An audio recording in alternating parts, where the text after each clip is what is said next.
Hello everyone, स्वागत है आप सभी का आपके अपने यूट्यूब चैनल भीम पाठशाला।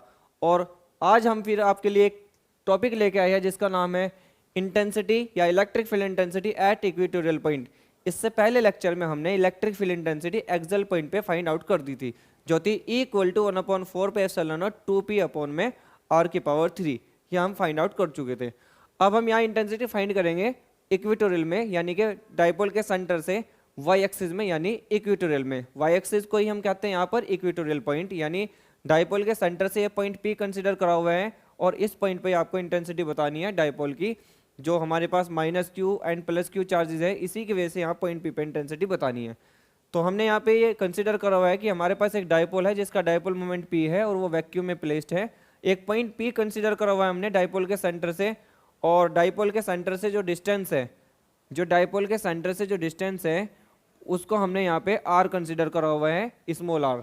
और हमें डाइपोल के सेंटर से पॉइंट p पर r डिस्टेंस पर ही इलेक्ट्रिक फील्ड इंटेंसिटी बतानी है due to +q and -q charges. Okay, यहाँ पर हम ये जो हमारी इंटेंसिटी है पॉइंट p पर, सपोज वो E1 है +q की वजह से, और उसकी डायरेक्शन आउटवर्ड में होगी। +q की इंटेंसिटी आउटवर्ड में ही होती है। -q की वजह से जो इंटेंसिटी होती है वो होती है इनवर्ड में, तो इसलिए जो E2 कंसिडर करी हुई है माइनस की वजह से वो इनवर्ड में है, क्योंकि उसकी इंटेंसिटी इनवर्ड में ही होती है। ओके, यहाँ ये जो एंगल है, ये जो एंगल है ये थीटा है, और ये एंगल भी कितना है, थीटा है। यहाँ पे एक ये जो हमारी इंटेंसिटी है, और यहाँ पे ना एक हम एक्स एक्स इसी के बिल्कुल जस्ट पैरेलल में एक लाइन ड्रॉ कर लेते हैं, जिससे आपको पता लगे कि इंटेंसिटी जो है वो कितने एंगल पे है। तो E1 जो इंटेंसिटी है वो इसका एंगल ये कितना है, थीटा है, और ये कितना है, ये भी थीटा ही है। ओवरऑल कितना होगा, ओवरऑल होगा हमारे ये 2 थीटा। तो ओवरऑल हमारे ये एंगल 2 थीटा होगा। तो अब हम यहाँ E1 के कंपोनेंट कर देते हैं। अगर कोई फिजिकल क्वांटिटी किसी एंगल पे है तो उसके कंपोनेंट हो जाते हैं। तो यहाँ आप देख सकते हैं कि जो हमारी जो E1 इंटेंसिटी है थीटा एंगल पर, इसके 2 कंपोनेंट होंगे। थीटा के सामने वाला कंपोनेंट वो होता है हॉरिजॉन्टल कंपोनेंट, ये होगा E1 cos थीटा, और बाकी बचा हुआ कंपोनेंट होता है वर्टिकल कंपोनेंट, ये होता है E1 sin थीटा। ऐसे ही जो हमारी E2 इंटेंसिटी है थीटा एंगल पर, इसका एक हॉरिजॉन्टल कंपोनेंट इधर होगा, थीटा के सामने वाला जो कंपोनेंट है हॉरिजॉन्टल कंपोनेंट होगा, उसको कहेंगे E2 cos थीटा, और बाकी बचा हुआ होगा हमारा वर्टिकल कंपोनेंट। यहाँ सबसे ज़्यादा डायग्राम में जो इम्पोर्टेंट बात है, आपको एक तो डायग्राम बिल्कुल क्लीन बनाना है। आपको एग्जाम में डायग्राम के 1.5 या 1 मार्क्स अलग से आपको मिलता है। ये इवैल्यूएशन के लिए जब हम जाते हैं तो आपको ये CBSE के थ्रू बिल्कुल क्लियर लिखा होता है कि डायग्राम का 1 मार्क्स होता है। कभी कभी ऐसा होता है बच्चा बिल्कुल क्लियरली डेरिवेशन तो बहुत अच्छे से रटका जाता है और उसको लिख भी अच्छे से लेता है, बिल्कुल क्लियर तरीके से लिख लेता है, लेकिन प्रॉब्लम क्या आती है, वो डायग्राम में मिस्टेक कर देता है, डायग्राम को क्लियर नहीं बना पाता। तो डायग्राम का आपका 1 या फिर 1.5 मार्क्स जरूर कट होता है। तो इसीलिए आप अपने मार्क्स बचाने की कोशिश करें जिससे आपके हर एक क्वेश्चन में फुल मार्क्स आए। तो फुल मार्क्स तब आएंगे जब आप कंप्लीट डेरिवेशन करेंगे। तो ये कंप्लीट डेरिवेशन का एक बहुत इंपॉर्टेंट पॉइंट है, जिससे आपका एक डायग्राम बिल्कुल नीट एंड क्लीन हो। तो आप इस डायग्राम को अच्छे से प्रिपेयर कर लें। इस डायग्राम से ही हम डेरिवेशन को सॉल्व करने वाले हैं। यहाँ आप एक चीज़ ध्यान रखिए, जो E1 sin थीटा है और जो E2 sin थीटा है, ये इलेक्ट्रिक फील्ड इंटेंसिटी के जो वर्टिकल कंपोनेंट्स हैं, ये वर्टिकल कंपोनेंट्स आपस में ऑपोजिट डायरेक्शन में है। आप देखो, एक ऊपर की तरफ है, नीचे की तरफ है। तो जो आपके जो E1 sin थीटा और जो E2 sin थीटा, जो 2 कंपोनेंट्स हैं जिनको आपने वर्टिकल कंपोनेंट्स कहा है, ये आपके ऑपोजिट कंपोनेंट है, equal and opposites. Equal and opposite का मतलब ये मैग्नीट्यूड में तो इक्वल है लेकिन डायरेक्शन में ऑपोजिट है। So they are cancel. ये हमारे कंपोनेंट है जो E1 sin theta and E2 sin theta are cancel. आप इनको कैंसिल कर देंगे because these components are in opposite direction. ये अपोजिट डायरेक्शन में है, हम इनको कैंसिल कर देते हैं। But E1 sin theta and E2 sin theta, sorry, जो हमारे कंपोनेंट है E1 cos theta and E2 cos theta are in same direction. हमारे जो ये 2 कंपोनेंट्स है E1 cos theta and E2 cos theta, ये सेम डायरेक्शन में है। So it means they will be added. ये एडिड हो जाते हैं, ये एडिड हो जाएंगे क्योंकि ये सेम डायरेक्शन में है। So it means net intensity या टोटल इंटेंसिटी फाइंड आउट करने के लिए हम इन कंपोनेंट को एडिट कर देंगे। Net intensity at P point पर जो नेट इंटेंसिटी आएगी वो आएगी equal to E1 cos theta और प्लस में E2 cos थीटा। तो हमारे पास ये टू कंपोनेंट्स हैं और ये टू कंपोनेंट्स हमारे हॉरिजॉन्टल कंपोनेंट हैं। हमने इनको ऐड इसलिए किया है because these component are in same direction, क्योंकि ये कंपोनेंट हमारे सेम डायरेक्शन में है इसलिए हमने इनको एडिट करा है। E1 sin theta and E2 sin theta हमने कैंसिल इसलिए करे हैं बिकॉज वो जो हमारे कंपोनेंट थे वो ना वो अपोजिट डायरेक्शन में थे और इसीलिए वो कैंसिल हमने यहाँ पर कर दिए हैं। तो हमारे पास जो नेट इंटेंसिटी यानी जो रिजल्टेंट इंटेंसिटी आएगी पॉइंट पी पर वो इन्हीं कंपोनेंट के सम से आएगी। E1 cos theta plus E2 cos theta के सम से जो इंटेंसिटी आने वाली है due to plus Q and minus Q charges at P.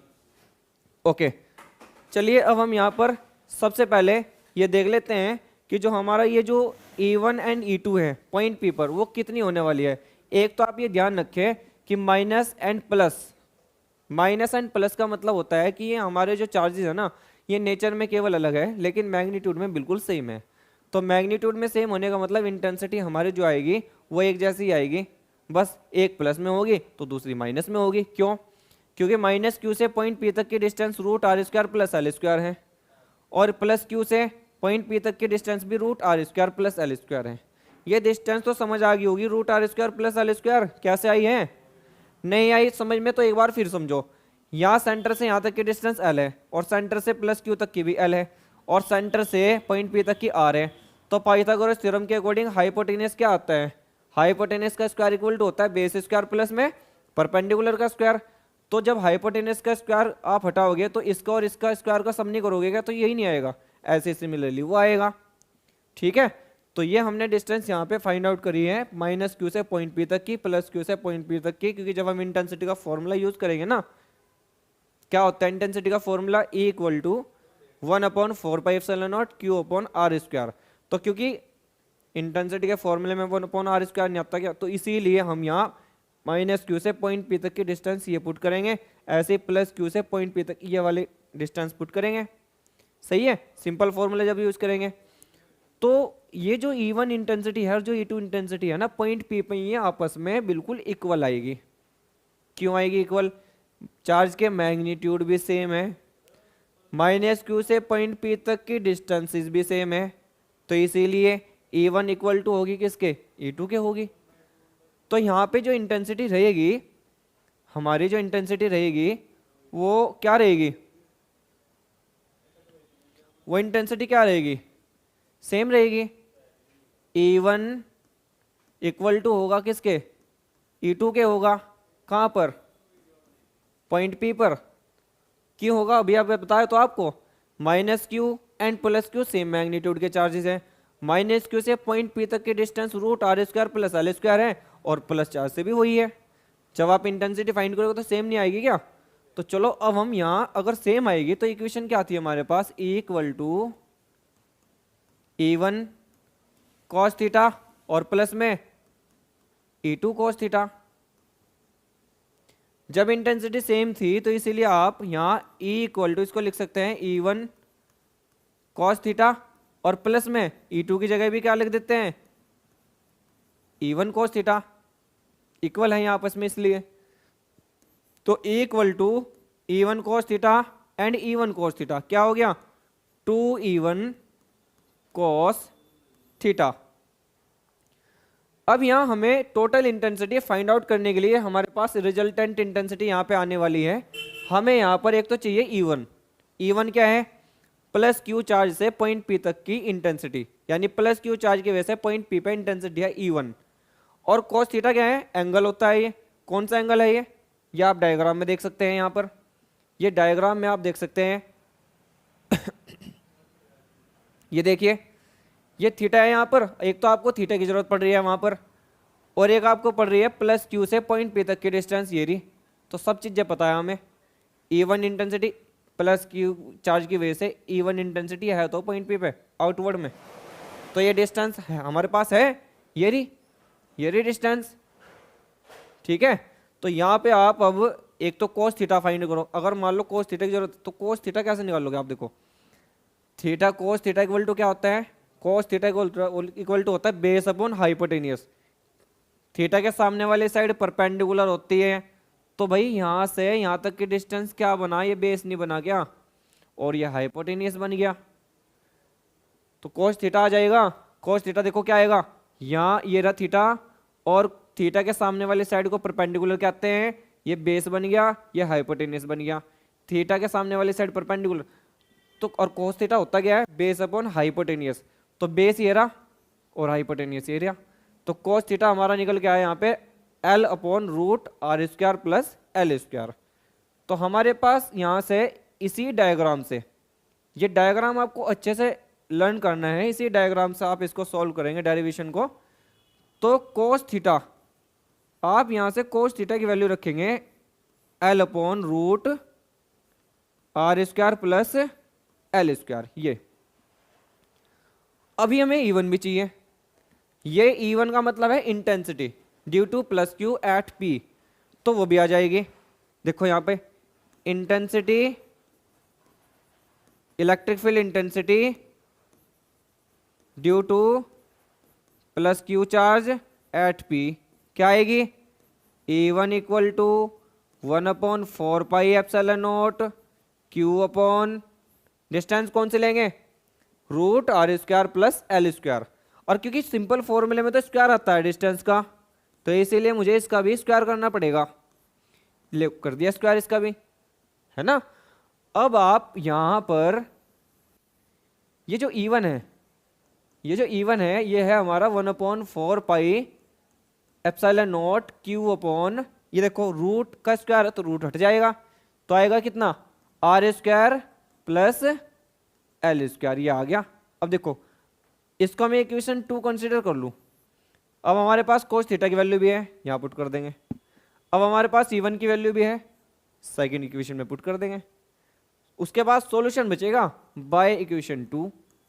Equation 2 में आप कोस थीटा की वैल्यू पुट कर दीजिए, तो आएगा E इक्वल टू, ये नेट है, रिजल्टेंट आने वाला है आपका, टोटल इंटेंसिटी आने वाली है। यहाँ पे 2 as it is, okay. E1 की जगह वो इंटेंसिटी कितनी? 1/4πε0 q upon r square plus L square, okay. Cos theta की जगह l upon root are square plus L square. ये हमने यहाँ पर ये 2 वैल्यूज कॉस थीटा की और E1 की वैल्यू यहाँ पे पुट कर दी टोटल इंटेंसिटी फाइंड करने के लिए। चलिए अब आप ऊपर ध्यान से देखो, ऊपर ये बनेगा Q2L, और हमने आपको क्या बताया था? P इक्वल टू Q2L क्या होता है? Dipole moment. तो भाई ये डायपोल मोमेंट नहीं बन गया क्या ऊपर? ऊपर ये डायपोल मोमेंट का फॉर्मूला बन गया। तो आप ऊपर क्या रख सकते हैं इसकी जगह? P डायपोल मोमेंट, और अपॉन में 4πε0, और अपॉन में क्या बन गया? अपॉन में आप ध्यान से देखो R square plus L square की पावर 1, और यहाँ पे root are square plus L square की पावर कितनी रहेगी? हाफ, क्योंकि रूट का मतलब क्या होता है? Half power. रूट का मतलब होता है हाफ पावर, ओके। तो यहाँ पे मैंने Q2L की जगह P डायपोल मोमेंट पुट कर दिया था ये ऊपर। उसके बाद आप ध्यान से देख सकते हैं यहाँ ये बनेगा P/4πε0, और ये अपॉन में आएगा, ये पावर ऐड मल्टीप्लाई में पावर ऐड हो जाती है ना।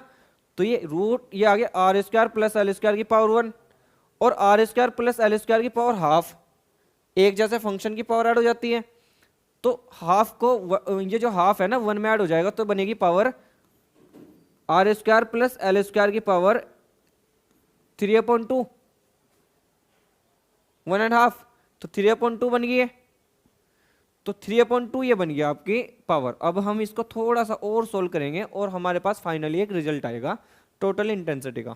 आप देखो ध्यान से। फिर उसके बाद हम क्या करते हैं, हमने इससे पहले एक्सप्रेशन में आपको ये कहा था कि यहाँ जो हमारी डिस्टेंस आर है ना, वो एल के कंपैरिजन में बहुत ज़्यादा ग्रेटेस्ट है।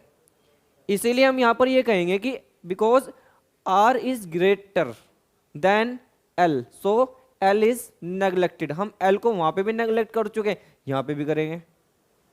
ओके, तो चलिए हम ये लिख देते हैं कि L is less than R so L is neglected. हम एल को यहाँ से हटा देंगे। तो नेग्लेक्ट करने पर हमारे पास जो यहाँ पर फाइंड आउट होगा, हम लिख देंगे कि हमारे पास जो एल है या आर है वो ग्रेटर है एल से, या इसीलिए जो आर स्क्वायर होगा वो और ग्रेटर होगा एल स्क्वायर से। तो देयरफॉर एल इज नेग्लेक्टेड। हम यहाँ से एल को नेग्लेक्ट कर देते हैं और हमारे पास फाइनल जो एक्सप्रेशन बचेगा वो बचेगा इक्वल टू 1/4πε0, ऊपर पी था और यहाँ हमारे पास आर स्क्वायर। ओके, और वहाँ से हमने एल स्क्वायर को नेग्लेक्ट कर दिया, तो केवल और केवल हमारे पास आर स्क्वायर बचेगा और उसकी जो पावर थी ब्रैकेट की वो थी 3/2, वो एज इट इज है। उसके बाद जब आप यहाँ इसको लिखोगे तो आएगा 1/4πε0 और ये आएगा p/r की पावर 2 में ये 3/2 मल्टीप्लाई कर देगा, तो 2 से 2 कैंसिल हो गया। तो फाइनली हमारे पास जो इंटेंसिटी का रिजल्ट आएगा वो आएगा 1/4πε0 p/r की पावर 3। ये हमारे पास इलेक्ट्रिक फील्ड इंटेंसिटी का एक रिजल्ट, एक एक्सप्रेशन हमने यहाँ पर डराइव कर लिया है। इसको हम कहते हैं total intensity due to dipole at point P और एट इक्वेटोरियल पॉइंट। ओके, ये जो हमारे पास फॉर्मूला है ना, इस फॉर्मूले में कहीं भी कोई एक वेक्टर नहीं आपने शो करा। वेक्टर का मतलब अगर मैं इसको वेक्टर या डायरेक्शन के फॉर्म में शो करूँ तो आप इस पर वेक्टर यूज कर सकते हैं। तो अगर मैं इस फॉर्मूले को वेक्टर की फॉर्म में लिखता हूँ तो इसको हम लिखते हैं वेक्टर फॉर्म में। यहाँ पे आप क्या करेंगे, बस आपको कुछ नहीं करना है, यहाँ पे आपको वेक्टर यूज करना है। ओके, और ये फॉर्मूला हमारा 1/4πε0 और ये आएगा पी क्योंकि एक वेक्टर को डाइपोल मोमेंट वेक्टर है तो वेक्टर यूज करेंगे अपॉन में आर पर वेक्टर लगा करके इसके मैग्नीट्यूड का क्यूब करेंगे, क्योंकि इसका और इसका मतलब एक ही होता है। अगर हम यहाँ पे मोड लगा देते हैं ना और अंदर पोजीशन वेक्टर, तो बाहर निकल के वो एक सिंपल टर्म बन जाती है, मैग्नीट्यूड बन जाता है वो। मल्टीप्लाई में आप लिख देते हैं यहाँ per unit vector. Unit vector एक ऐसा वेक्टर होता है जो आपको डायरेक्शन शो कराता है इलेक्ट्रिक फील्ड इंटेंसिटी की, या फिर किसी वेलोसिटी की, या किसी एरिया की, या किसी फोर्स की। ये यूनिट वेक्टर है जो आपको बता रहे हैं इलेक्ट्रिक फील्ड इंटेंसिटी की डायरेक्शन को। ओके स्टूडेंट, तो हमने इससे पहले यहाँ पर electric field intensity find out की थी डाइपोल की वजह से एट एक्सियल पॉइंट या फिर एक्सियल लाइन में, और ये हमारा पूरा जो एक्सप्रेशन था वो था electric field intensity due to dipole at equatorial point.